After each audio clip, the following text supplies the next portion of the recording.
नमस्कार बाळांनो, आजचा व्हिडिओ खूपच इम्पॉर्टंट आहे। आजच्या व्हिडिओमध्ये आपण बघणार आहोत, जर तुम्हाला 12th मध्ये कमी मार्क्स आले, ठीक आहे, तर तुम्ही एमएसटी सीईटी देऊ शकतात की नाही देऊ शकत, कोणत्या कंडिशन मध्ये देऊ शकतात, ठीक आहे, आणि पुढे कुठं कुठं प्रॉब्लेम्स येऊ शकतात तुम्हाला जर कमी मार्क आले तर। कमी मार्क म्हणजे याची डेफिनेशन काय, या सगळ्या गोष्टींवरती आज आपण बोलणार आहोत। माझी तुम्हाला एक विनंती आहे, व्हिडिओला पूर्ण बघा आणि कॉमेंट सेक्शन मध्ये मला दोन ऑप्शन पैकी एक ऑप्शन चूज करा, ठीक आहे। मी मराठीमधून व्हिडिओ बनवू का मी हिंदीमधून व्हिडिओ बनवू, ठीक आहे। प्रत्येक पोरगा जो पण हा व्हिडिओ बघतोय प्लीज मला कॉमेंट करून कळवा, मराठी किंवा हिंदी, ठीक आहे। जे पण तुमचं मत असेल मला तुमचं मत जाणायचंय। आणि खूप पालकांचे आणि विद्यार्थ्यांचे मला फोर्स केला की सर तुम्ही मराठीमधून व्हिडिओ बनवा, आम्हाला चांगले वाटेल। मराठी आणि हिंदी दोघांमधून बनवायचा, पण कधी कधी मराठी कधी कधी हिंदी असं करायचं। पण मला तुमच्याकडून जाणून घ्यायचंय कोणत्या भाषेत मी व्हिडिओ बनवू, नक्की मला कॉमेंट सेक्शन मध्ये कळवा।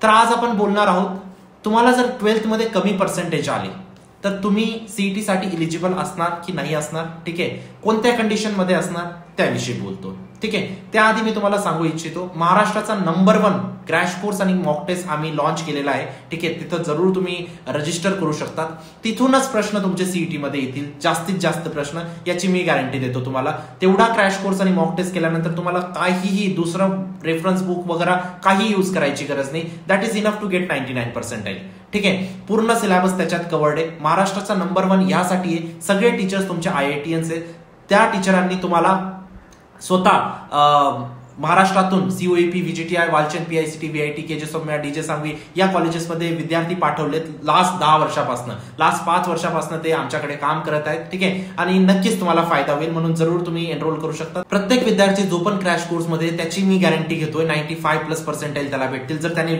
योग्यता सगळ्या गोष्टी फॉलो केल्या तर, ठीक आहे। नक्कीच रजिस्टर करा, डिस्क्रिप्शन बॉक्स मध्ये त्याची लिंक दिलेली आहे। काही अडचण असली तुम्ही मला व्हॉट्सअप वरती विचारू शकता। आता बोलू आपण किती पर्सेंटाइल कमीत कमी तुम्हाला 12th मध्ये पाहिजे, ठीक आहे। बघा बाळांनो, जर तुमचे 60% आले, ठीक आहे, 60%पेक्षा जास्त जर तुम्ही स्कोर करताय 12th मध्ये, ठीक आहे, ओव्हरऑल मी फिजिक्स, केमिस्ट्री, मॅथ्स बद्दल, PCM, ग्रुपिंग क्रायटेरिया वगैरे सगळ्या गोष्टींबद्दल बोलणार आहे, पण मी तुम्हाला ओव्हरऑल जर तुमचे 60% आले ना तर तुम्हाला आयुष्यात कुठेही प्रॉब्लेम येणार नाही, याची मी गॅरंटी देतो तुम्हाला। कोणत्याही कंपनीमध्ये प्लेसमेंटसाठी बसले किंवा तुम्ही पोस्ट ग्रॅज्युएशनला गेले, कुठेही गेले तर तुम्हाला कोणत्याही प्रकारची अडचण येणार नाही जर तुम्ही 60% क्रॉस केली तर।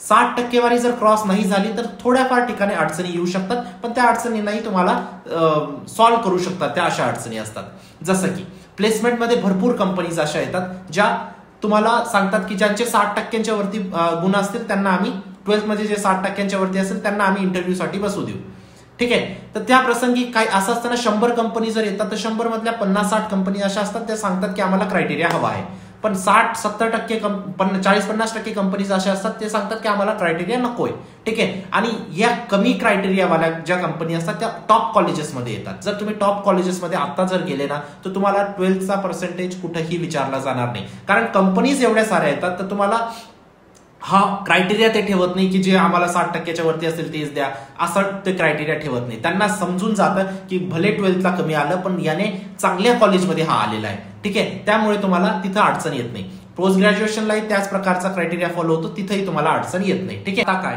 आता तुम्हाला एक टार्गेट ठेवायचंय की तुम्हाला एक बेस्ट कॉलेजमध्ये जायचंय। त्यासाठी काय करावं लागेल, सीईटी मध्ये 95, 96, 97, 98, 99 असे पर्सेंटाइल पडावे लागतील। ते तुमच्यासाठी आता लास्ट ऑप्शन आहे, डू ऑर डाय आहे बाळांनो, ठीक आहे। तिथं तुम्हाला आता कॉम्प्रोमाइज नाही करायचंय।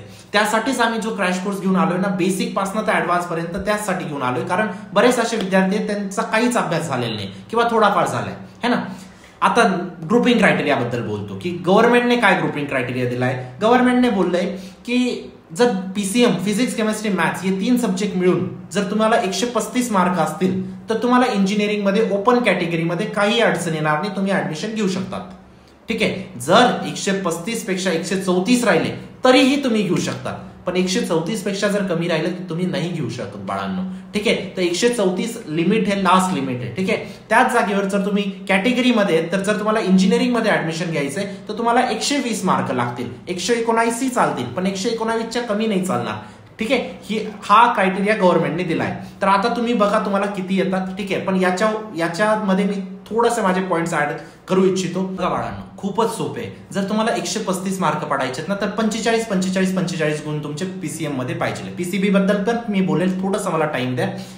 जर फिजिक्स मध्ये तुमचे कमी येत आहे, 40 आले काही हरकत नाही, 36 तरी मार्क आले ना फिजिक्समध्ये तरी काही हरकत नाही, बाकीच्या केमिस्ट्री आणि मॅथ्समध्ये येऊन लागतील. ठीक आहे, 36 मार्क तर प्रत्येकाचे येतील फिजिक्समध्ये, 30 मार्क तर शाळाच देते तुमचं. ठीक आहे, कॉलेजच देतंय, 6 मार्क तर प्रत्येकाला तेवढे तर पडतील मला असं वाटतंय. ठीक आहे, पण जर काही विद्यार्थ्यांना तोही डाऊट असेल तर अजून खचून जाऊ नका, अजूनही टाइम आहे. ठीक आहे, तर आपण इम्प्रूव्हमेंट वगैरे त्या गोष्टींकडे पण बोलणार आहोत, पण खूप काही मोठी गोष्ट नाही आहे आता. ठीक आहे, तुम्ही 135 मार्क आरामात तुम्ही क्रॉस करू शकतात.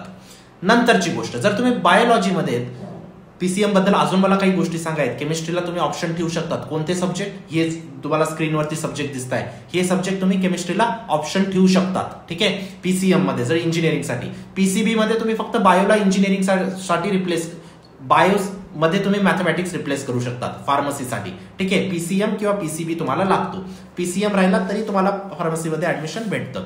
ठीक आहे, आता पीसीबी मध्ये पण क्रायटेरिया फार्मसीचा तोच आहे, फिजिक्स केमिस्ट्री बायो या फिजिक्स केमिस्ट्री मॅथ्स मिळून तुमचे 135 किंवा 134 मार्क पाहिजे, आणि जे तुमचे बाकीचे वोकेशनल सब्जेक्ट आहेत याच्यात तुमचे कन्सिडर होत नाही, आणि ओपन कॅटेगरीमध्ये तुम्हाला 119 किंवा 120 मार्क पाहिजे. तर हा आहे तुमचा ग्रुपिंग क्रायटेरिया. आय होप तुम्हाला हा ग्रुपिंग क्रायटेरिया समजला असेल. आता तुम्हाला एक गोष्ट लक्षात ठेवायची, जे झालं ते झालं, जे झालं ते झालं. आता जी उरलेला वेळ आहे, उरलेली जी पण वेळ आहे त्याच्यात तुम्हाला 99, 97, 98% काढायचे आहेत बाळांनो. त्याची खात्री पण मी घेतोय, फक्त तुम्ही माझ्या सोबत राहा. मी फक्त तुम्हाला एवढं सांगू इच्छितो. ठीक आहे, भले तुम्ही कुठून दुसऱ्यांकडून क्रॅश कोर्स घेतला असेल काही हरकत नाही, ते पण टीचर चांगलेच आहेत. ठीक आहे, प्रत्येक टीचर चांगलाच असतो. ठीक आहे, पण तुम्हाला कोणाचं समजतं कोणाचं नाही समजत, म्हणून आम्ही प्रत्येक सब्जेक्टसाठी 2-2 टीचर अलॉट केले. जर या शिक्षकांचं नाही समजलं तर आम्ही दुसरे शिक्षक आणू. ठीक आहे, तर या पद्धतीची आम्ही प्लॅनिंग तुमच्यासाठी केलेली आहे. नक्कीच क्रॅश कोर्स आणि मॉक टेस्ट मध्ये एनरोल होऊन जा. काही जरी अडचण असली नक्कीच मला व्हॉट्सअपवर कॉन्टॅक्ट करा, आपण व्हॉट्सअपवर कनेक्टेड राहू. फक्त एमएसटी सीईटी पुरताच नाही, कॅप राऊंड पुरताच नाही, कॉलेज काउन्सिलिंग पुरताच नाही, तुमच्या प्लेसमेंट पर्यंत सुद्धा मला तुमच्यासोबत कनेक्टेड राहायचंय.